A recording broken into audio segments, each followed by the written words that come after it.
The National Union of Metal Workers of South Africa has slammed Eskom, saying the utility can't plead poverty while spending more than 3 billion rand on security per annum. Unions are currently locked in wage talks with Eskom, which has offered an increase of just over 5% to employees.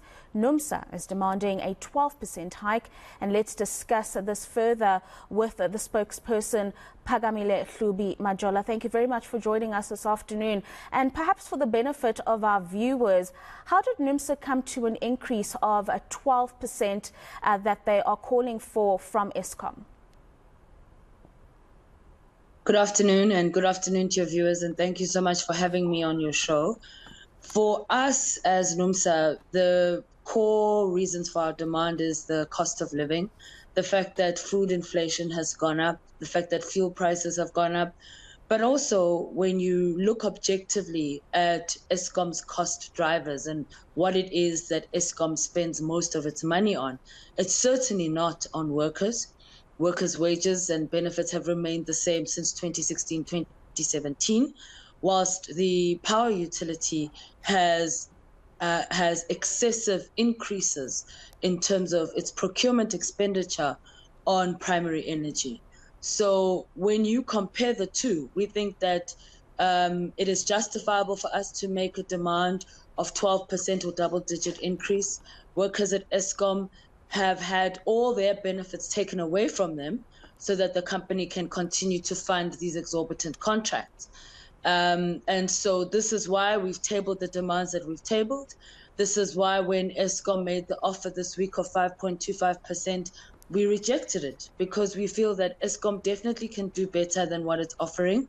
We'd like them to go back to the table to consider the sacrifices that workers have made since 2016 and put a meaningful proposal on the table so that we can resolve this round of wage talks. Okay, so let's talk about that meaningful proposal. If it's not 12% and it's not 5.25%, where would you as Numsa be willing to meet Eskom at a point where you see what else they put on the table as meaningful? That is something that we would explore in the negotiations themselves. I can't, at this point in an interview, disclose what our sort of midpoint would be. But what I can say is that Eskom should at least be looking at CPI. You know, you cannot, for us, they can't be making proposals that are below CPI. It just becomes difficult for us to even begin the conversation with members in terms of trying to persuade them to accept that offer. So I think we have to at least be starting on that point, and then we can negotiate all the other demands that we've put on the table for this round of talks. Mm-hmm. Now, you did indicate previously that Eskom has shown you its financials, and it's shown how its increased spend on various operations to try and keep the lights on, the security spend on an annual basis you gave examples of. But what about the argument that these are all costs that are absolutely necessary for the power utility to continue operating, and not necessarily that they have a surplus of income coming in? And that's despite the tariff increases that were initiated in April and others coming through later on in the year. The problem with that argument is that these costs have been spiraling out of control for at least 8 years. Double-digit increases year upon year.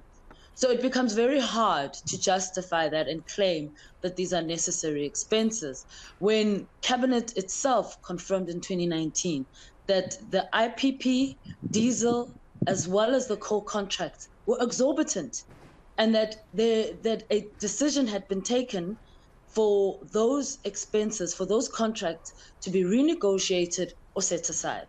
So unfortunately, the facts just don't back that up. And this is why we're saying that there's an exceedingly high amount of wastage. Let's also look at this issue of the security contracts.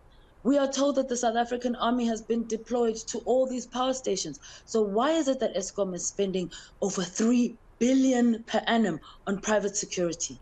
That is how they loot. They loot through the procurement expenditure.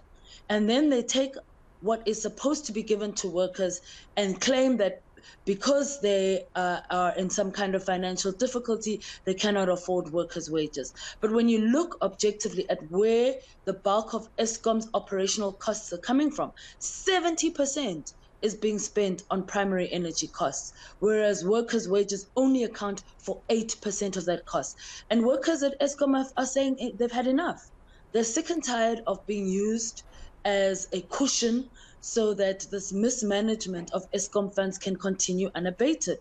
Eskom must do the right thing and actually renegotiate these contracts and get a handle on its expenses. But it cannot continue to claim that it can't afford workers' wages when it has not taken those decisive steps. Phakamile, do you not think that the security spend is necessary? We've had reports from various stakeholders saying that people are being threatened and there are syndicates operating at some of these power plants and that compromise the provision of electricity in the country. So surely if anything is going to be spent in huge amounts, it's going to be money on security. So then what is the role of the South African National Defence Force? I mean, you can't have it both ways.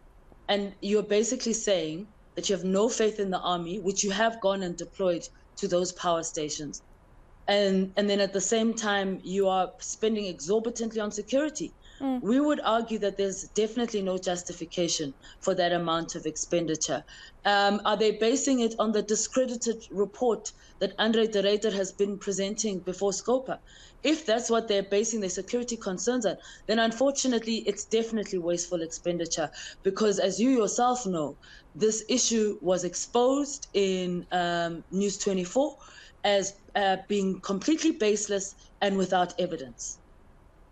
So what is the way forward then, Phakamile, if you remain at an impasse with the power utility? What are the steps that your members are saying they would like you as the organization to then take? The steps that we will be taking for now is that we're going to be having meetings with Eskom members through National Shop-Steward Council meetings, where we will get a fresh mandate for the new round of talks. We do think that we can make progress. The fact is that Eskom did move from 3.75% to 5.25%. So we and so far, to be honest, especially this week, the engagements have been much more, I can say, more positive. And we really are determined to resolve these talks. But we also need to be fair. And this is why workers are raising the issues that they're raising, because we really want to ensure that whatever we sign on, we're also able to do justice for the fact that workers have gone so long without meaningful increases at Eskom. We certainly do hope that you're able to meet each other halfway as Eskom and Numsa there. Thank you very much for your time this afternoon. Phakamile Hlubi-Majola joining us, spokesperson for Numsa, saying that the talks are getting better, but Eskom has to put something decent on the table for its members.